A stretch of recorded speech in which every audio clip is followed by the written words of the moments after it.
I don't know how high that will be. And I'm sure that they will do what we did during the Second World War and our opponents did, which is ultimately use firepower as much as possible to keep people alive. You can't just send infantry in with some engineers. You have to have standby firepower, which means you need tanks. Ideally, autocannon, though I don't think the Israelis have very many of those. And those will immediately be brought to bear. And they've done that before. And tank fire, of course, is very, very accurate, as you know, much more accurate than anything coming in from above. And I would also expect to see some attack helicopters, although perhaps not as much as we have in the past, because we're finding out more and more it's just very easy to eliminate helicopters from the battle space. Yeah, Sure, yeah. we'll see.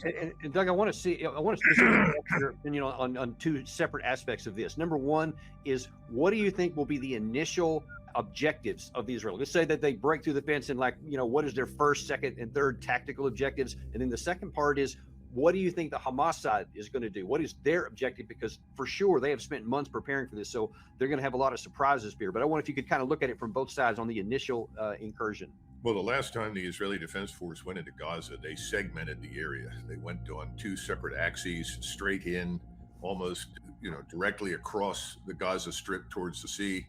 They took some prisoners. They were in search for some hostages, as I recall. They did some damage, and they turned around and got out. This time, I would expect that they'll try to clear the entire area, certainly in northern Gaza. That means that you have to divide it up into grid squares, and you have to accurately assess what you're doing in each one. And as you progress slowly but surely, this is not something you rush. If you rush into it, you're going to lose a lot of people. So I'm sure they're going to be very systematic about it, as the Russians were in Chechnya. And like the Russians, I'm sure the Israelis will use lots of firepower to eliminate, discovered threats, if you will. And so when Russia went in Chechnya in the first Chechen war, especially with a lot of their mechanized forces, they had a lot of basically high learning curve and lots of mistakes and lots of losses. Do you think something like that's going to happen with Israel? Well, I think the Israelis will do better at the first shot than the Russians did. We forget that at that time, the Russian army was on the skids, and one entire motorized rifle company was so hungry that when they discovered there was food at a railroad station, they jumped out, ran in to get something to eat. It's pretty hard to fight if your soldiers are worn out, right, starving. That's not the case anymore. And the second time the Russians went in there, that was not the case. We're not going to have that problem with the Israelis. They're well supplied, well sustained. The danger is, frankly, that this is 140 square miles for the whole Gaza Strip. If you split that in half, what are you dealing with? Well, you're still dealing with 70 square miles. 70 square miles may not sound like a lot, but it really is when you're being asked to go in there and essentially neutralize it, cleanse it, if you will, of any enemy. The enemy, on the other hand, has a freewheeling operation. Now, I'm sure they'll use some of these underground tunnels we've heard about, certainly those that are still usable. But I think we'll find with the Hamas fighters that most of them will stay where they are and fight to the bitter end. They may change firing positions or move around within a small area, but these people are going to fight to the bitter end. I would expect them to behave much like the Imperial Japanese Army. I'd be surprised if they didn't. Now, I know in studying the Battle of Stalingrad, a lot of times the Germans went in there and they just bombed all these houses and structures and turned it into rubble, thinking that was going to help them. But then the Russians actually used a lot of that for defensive positions, actually making it difficult. Is the Israeli force going to have some similar problems with the many buildings they've already rubbled? And how will they deal with it? I think so. And of course, the other thing is, let's assume the buildings were still there. They probably would have booby-trapped large numbers of them. So sending somebody in initially would have been problematic. That's where you have something of an advantage if you could send something robotic into the room. Now, this time around, that's probably not going to be an issue, because the last time I looked at pictures of the northern half of Gaza, it looked a lot like Dresden after World War II. Right. But this time, you're up against the rubble fight. And as we know, that makes it easier on the defender, harder for the attacker. You can't plot your movement as effectively as you could if those things were intact. But, again, there's no easy way around this. This is ugly. This is dirty. This is nasty. I'm sure people will pretend to surrender, and then they'll end up being shot because they didn't surrender. We went through that in the Gulf, as you recollect. In fact, I do. The First Sergeant and Eagle Troop captured some soldiers, took their weapons away, and then suddenly gave them water and said, "Look, I can't pick you up right now. I'll be back." He showed up. They took him under fire, so he killed them. And I think the Israelis will end up doing a lot of the same thing. So remember, there's no such thing in this environment as the law of war. Frankly, that's just dead on arrival. These are ruthless terrorists. And as I said, I think most of them will behave like the Imperial Japanese Army did, and we certainly gave them no quarter. Yeah. Now, tell me, what do you think about the duration here? Because the longer this goes on, any Western country, and maybe Israel's a little bit different in that they don't like casualties. And when they start seeing large numbers showing up on the TV screens and the social media, it starts to be a problem. And of course, Hamas will do everything they can to extract as many casualties as they can, as you just mentioned, in their tactics and way of fighting. How long do you think this might take to actually accomplish Netanyahu's claim that he's going to destroy Hamas, not just punish them, and then also have to deal with that issue of time and casualties? Well, first of all, Hezbollah has made it clear that in the event that the IDF goes into Gaza, they will attack in northern Israel. Hezbollah has about 100,000 fighters. Estimates are 130 to 140,000 rockets and missiles, of which about 40,000 are very accurate, very deadly, very lethal. The others are not so accurate, but of course, if it lands on you, you're dead, or certainly badly wounded. That's going to have a big impact. The Israeli force is not really that large. And this is one of the reasons that I think the Israelis extracted from President Biden the solemn promise that if Hezbollah attacks, we will launch airstrikes in support of the Israelis into southern Lebanon. Now, this is another problem, because as soon as Hezbollah attacks, I think the rest of the Muslim world around Israel will begin to organize to fight. And I think it's only a matter of time until the entire region joins the fight against Israel. This is the problem with going into Gaza. And now if that happens while they're fighting in Gaza, how far are you going to get in Gaza? I mean, how many forces are you going to use? I think we're looking at 10,000 initially, but those are 10,000 combat troops. When we say there are almost 500,000 soldiers in the Israeli army, that's misleading, because you and I know that less than half of that consists of combat troops. Right. How many combat troops can you commit on the two fronts simultaneously? And again, in 1973, they were able to essentially hold in front of the Egyptian lines, because the Egyptians did not advance very far after they crossed the Suez, because they just wanted to regain their territory. On the other hand, Syria was a much more serious threat, because they were trying to breach the Golan Heights and essentially motor right into central Israel. So they dealt with Syria first, then they turned their attention to Egypt. And that also included air power, because at the beginning, air power wasn't very useful because of air defenses. Now, we don't know to what extent the Russians in Syria are going to commit the air defense capabilities under Syrian leadership to fight the Israelis. I mean, Okay, so that gets us into part two of this discussion, is the operational stuff. And now you're looking here. So there are pros and cons for Hezbollah to actually come in and enter this fight because of the almost, I don't know if it's certainty, but certainly high probability that the U.S. gets involved with that. But what is it from Hezbollah's perspective? What do you think would give them the go, no-go decision? And do they risk having an open war against Israel and against us? Oh, I think so. I think, first of all, remember, Hezbollah is operating on its own turf. We don't know to what extent they have air defense technology that can neutralize or damage our aircraft. We just don't know. We do know that the Russians in Syria absolutely have air defense technology that can do serious damage to it. So that's an unknown at this point, but that's part of the operational picture. I don't think there's any question but what Hezbollah will enter. And I think the Israelis will be hard pressed to deal with them while simultaneously trying to clear things in the south. And then keep something else in mind. Remember that the Israelis themselves created this Hamas mess. They stood it up and they bolstered it over time on the assumption that they were splitting the Palestinian opposition in a way that served Israeli interests. Israel's not unique in this. All powers at one time or another have done these kinds of things. But now I think it's backfired very badly. Hamas is no longer the Lone Ranger, and I would expect a serious uprising on the West Bank against the Israeli presence there, as well as fighting in Hamas and fighting against Hezbollah. Yeah, that's my concern, is that if Hezbollah does come in and now then the Israeli Defense Forces actually have an actual two-front war, is then if this so-called axis of resistance actually stands up and it comes in from the West Bank as well as Americans. I've been Iraq and Syria potentially coming under fire from a lot of these groups. I mean, this could get messy really fast. Well, remember, the Egyptians have already committed 3 or 4 divisions from their army to the border with Gaza. I'm told that they're going to move as many as 300,000 troops to the border. Now, that may not seem significant, because people will assume, well, they're there to keep the Gazans from pouring into Sinai. Well, perhaps, I think that's true, but once they have all those forces there, and large numbers of people who are Arabs inside Gaza are dying, how difficult will it be for General Sisi to stay out of this fight when he's going to be pressured by everyone in sight to somehow or another rescue the Arabs in Gaza? And that's just the beginning. We haven't even talked about Jordan. I would be surprised if the king of Jordan can hold his kingdom together very easily, because more than half of his population is now Palestinian. So this thing just gets worse the more you look at it. And then, of course, you have the Iranians in the distance, who I think will only operate through their militias. I don't think that they will lob theater ballistic missiles at Israel, because I think they reasonably expect the Israelis to respond to that with a nuclear weapon.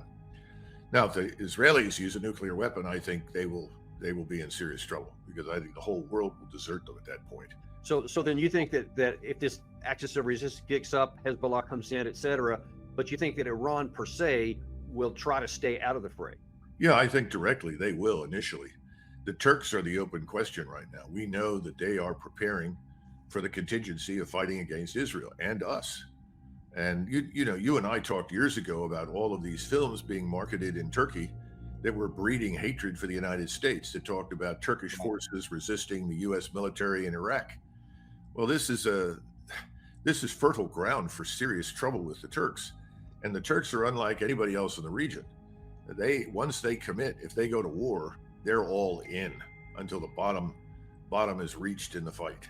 They will fight like hell. It will not end easily. It won't end quickly, and it may not end at all. It may drag on for a long time. So how do you keep the Turks out, especially when, we shot down one of their drones recently? The Turks would like us out of northern Syria. We've insisted on staying there. We have 1,000 men up there. I would like to see them, extricated as opposed to being sacrificed pointlessly. And then, of course, you have the Turks at sea. And then we have to add in the Russian variable, because the Russians have told the Turks, the Egyptians, and others who are interested in delivering humanitarian aid to Gaza across the beach that they will escort their vessels. So now you have a potential confrontation rearing its head with the Russians. And the Russians, of course, are not going to sit there quietly if Iran is suddenly attacked. One of the most dangerous things that I've heard recently from the Hill is people are saying, well, now's the time to do in Iran. This is insane. And again, we don't understand. And you and I have been over this before. We're not what we were in 1991.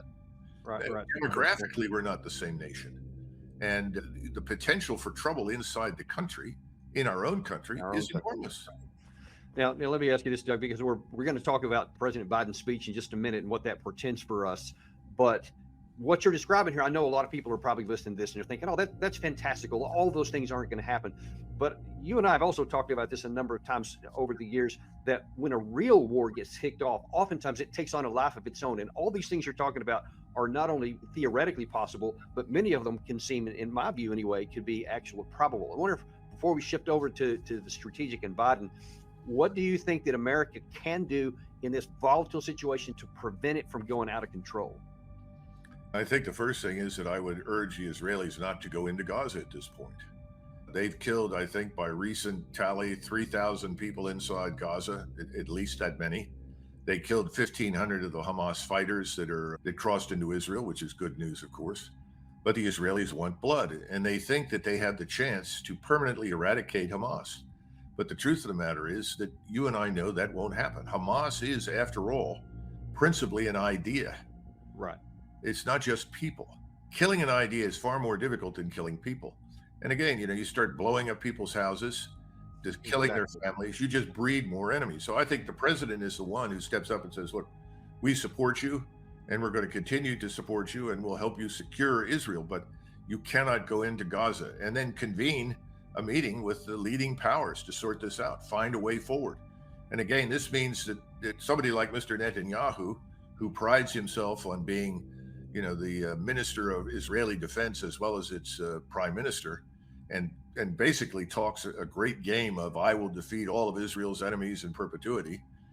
He's going to have to face something else, and that is the requirement to sit down and ultimately be flexible on some of the issues that Israel has rejected out of hand. Well, now what you just said there makes so much sense, and it is absolutely possible to get this contained. And if we prioritize diplomacy over just giving weapons and ammunition and saying we support them, there is a real chance to keep this thing from happening. However, as we saw last night, there was a bit of a problem with that, even that mentality. first of all, President Biden last night said this.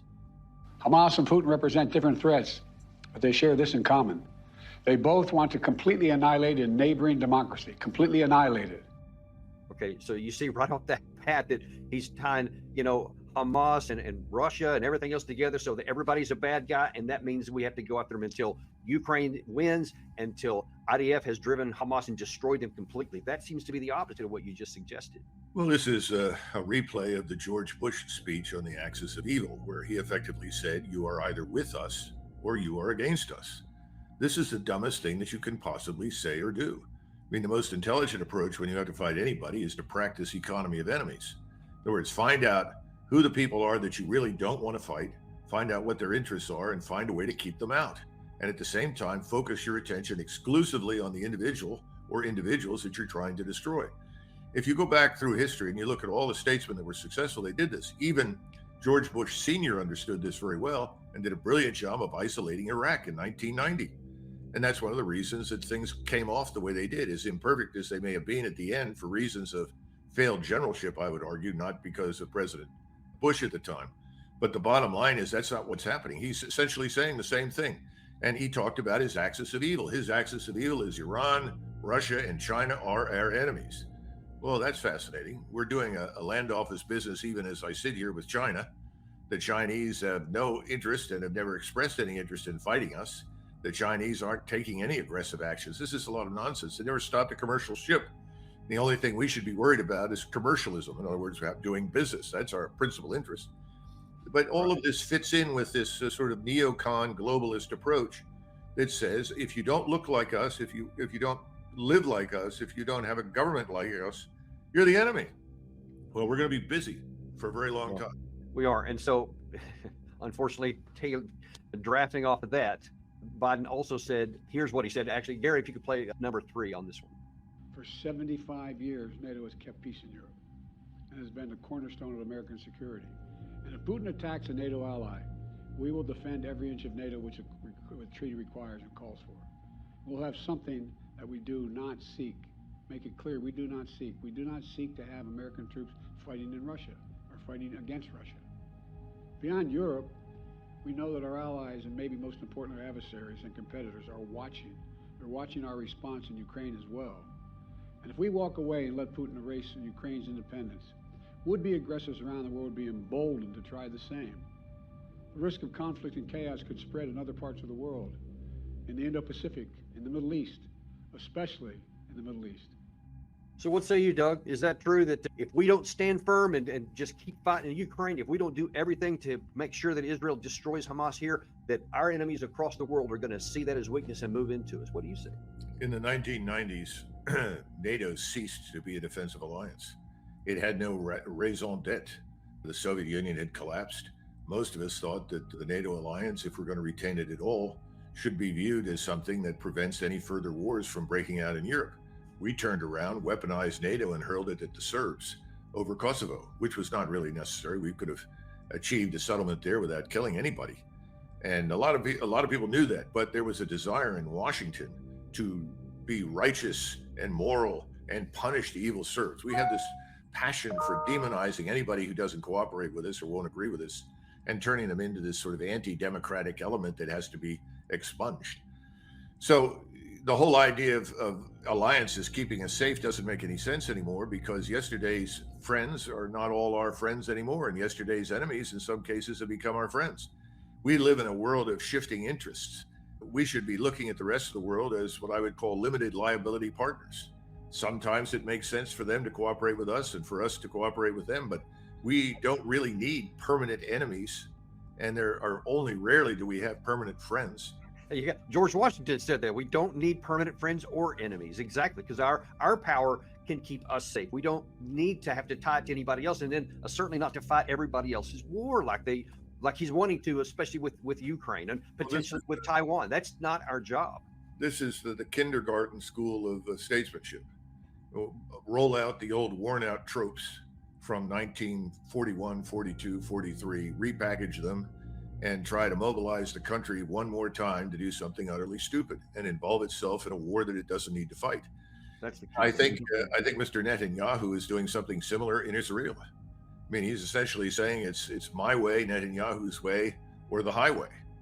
And that kind of approach is going to, I think, be ruinous for Israel. Israel knows that it lives in an environment where it has very few friends, if any. And you want to avoid conflict as much as possible. Now, what Netanyahu and others have tried to do is manipulate the opponent, build up Hamas in the hopes that you can split the Palestinians and even manipulate them into conflict with each other. Sounds great. Lots of powers have done it. It always fails. And it's failed right here. So I think they need a fresh approach. But of course, if you regard any compromise whatsoever with your identified opponent, then as essentially unacceptable, you're locked into perpetual conflict.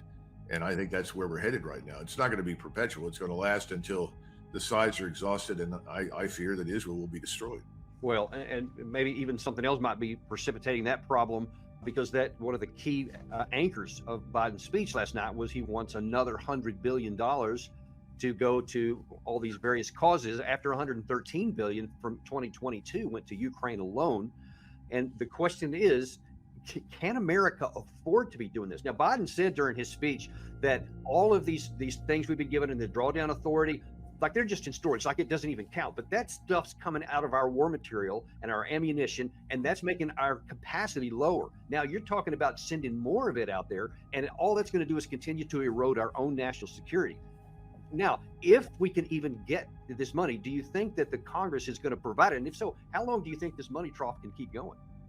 Well, look, the Congress is going to do what it's always done, which is make a lot of noise and complain and ultimately do nothing, which is why most Americans have grown fed up with both Republicans and Democrats, because they don't seem to care what the impact is here at home on the population.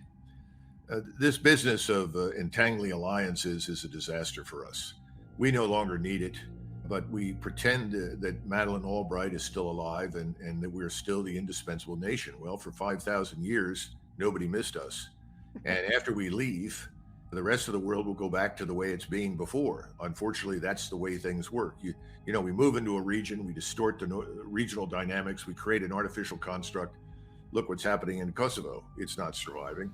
Doug, what you said a second ago is so true, because it's not that you have to have a permanent alliance everywhere. It's that you have the LLC, like you just suggested. When it makes it in our interest, let's have a cooperation here. That not having these permanent alliance doesn't mean that we're going to become isolationists and disappear from the world. It means we're going to have selective engagement where it benefits us and then not. It's entirely reasonable. Well, you've also pointed to something else, and that is the expense. This is absurd. If you look at the treasury market right now, the Chinese are selling our treasury bonds at a horrendous rate, more than anybody else in the world. Right now, as far as our bonds are concerned, there's a supply, but there's not much demand. In fact, there's almost no demand. Historically, the Fed has stepped in and bought these bonds up. Well, the Fed has got an enormous toxic waste dump on its books of useless, lousy capital investments that are worth nothing. They're trying to offload them. Well, you can't offload them when the people overseas are not going to buy up your debt and finance you. So we've got serious problems economically. We've got serious problems financially. This is all going to come home to roost in what is less than a perfect storm, obviously, but it'll be a storm. And as a result, committing us to an open-ended war at this stage, especially since Israel, to a large extent, depends on our friendship, it would make more sense for the president to step up and say, this is bad timing. This is not a good time. We are not strong as we once were. We've sacrificed much of our strength. We have our own problems to deal with. You've got to back down and look for an alternative solution that doesn't involve a regional war. I mean, it's not an unreasonable request if you're the United States, but nobody's thinking like that. Now, there's one other point I want to make. Sure. You will understand this very well. We have put naval power offshore. Naval power offshore, in the final analysis, has a marginal to no impact ashore. Everyone ashore, whether it's in southern Lebanon, the West Bank, Jordan, Egypt, the Sinai, they're not all quivering in their boots, worried about B-52s and others flying over. I mean, we B-52 struck the Serbs repeatedly, never hit a damn thing. The Serbs left before they got a chance to enjoy the bombing. We've been down this road before. It's not going to change anything. We don't have a ground force to send. That's the bottom line. Ground forces ultimately change the equation. And that's what the Israelis, I would argue, are probably going to need once this regional war really expands. And where are we going to get them? You know how long it takes to build an army. We've gotten some harsh lessons in Ukraine about how difficult that is. We can't do it quickly enough to make any difference. We can't even get people to voluntarily enlist in the army, and the people they're taking in are hardly the people that the American people would want in their military. So it's a huge problem. You look at the people at the top of the military, you listen to their comments. I wouldn't want to join that organization if I had to listen to that nonsense from Austin and this new chairman. I didn't think much of what Milley had to say. So that's the other sort of ticking time bomb in this mix. We can't put the forces ashore to fundamentally change the geostrategic picture. Doug, I have seen all over the Western media, just all over it, this reflexive, I stand behind Israel, and certainly understand that they are, the best democracy in the Middle East, and they've been our friends for a long time. That's fine, but my problem is when we say that reflexively, we don't think about all these things you just mentioned and the potential for dragging us into a war that could perversely lay the groundwork for getting them in more harm, as opposed to what you suggested, saying, hey, you're going to have to limit yourself. Our power is not unlimited, and this could get you a two-front war and possibly even more, and your interest could be even more harmed than doing what you suggested, which was let's basically seal off these guys and use, not go in, try to have some kind of negotiated settlement or whatever it needs to look like that doesn't result in even more harm to the Israeli country. Well, you often make this analogy. You talk about the outbreak of the First War. And what made the First World War a world war was Britain's decision to enter it. Had the British stayed out of it, it would have been a regional war. And probably the British were in a position to intervene and help negotiate an end to it. Instead, they joined it. And as a result, tens of millions of people died. The war lasted almost 5 years. It was a catastrophe. I see us in a very similar position. And the British at the time had no army. Well, yeah, they had an army of 250,000, of which they could send 150,000 to France. Well, that was pitiful. It was too small. It fought very hard. It tried very hard. It was almost completely exterminated. When it was over, the British could not control more than 20 miles of the front versus the Germans. Everything else was left to the French, who by then had lost 600,000 casualties or more. This is not exactly the same. Nothing ever is historically. Right. But it's a similar event that stepping into this almost guarantees that we're going to get a regional war. If we were to take a different position, as we've discussed, because we are concerned about Israel. We want Israel to survive. We have two camps now. One says, let's kill everybody who doesn't like Israel. We can do that. The other camp says, wait a minute, this economy of enemies. We don't have to have a regional war. We can come to some sort of solution. Well, we've chosen, let's kill all of Israel's enemies for it. Well, and by the way, that means we have a lot more enemies than we've already got, and we don't really want that. But no one's approaching it this way. And then when you say, well, I'm opposed to this, I don't think this is a good idea. Well, you're anything from a traitor to an anti-Semite to a bigot or some other stupid thing. And this is not going to work. This is going to end very badly. So I continue to hope that the bloodlust in Israel will subside, and there'll be some smarter people emerge who say, no, we've got to re-examine this whole thing. But I don't think it's going to happen. And I don't see any evidence that anybody in Washington is thinking. It's all reaction and emotion.